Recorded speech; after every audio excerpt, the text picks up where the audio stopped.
ہر مہینے کے اندر کوشش کیجئے کم از کم 3 روزے رکھیں،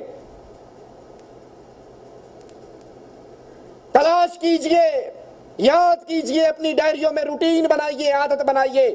عرفہ کا دن آئے جب حاجی عرفات میں اکٹھے ہو اس دن کو روزہ رکھیے، عاشورہ کا روزہ رکھیے، اور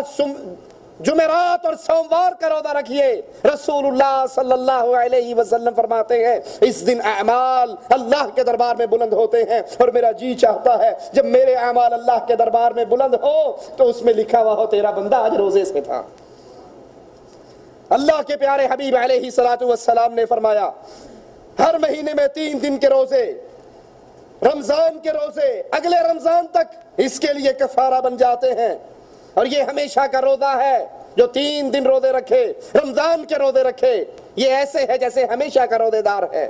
اور جو عرفہ کا روزہ رکھ لیتا ہے، رسول اللہ صلی اللہ علیہ وسلم فرماتے ہیں مجھے امید ہے اس کے اللہ 2 سال کے گناہوں کو معاف کر دیتا ہے۔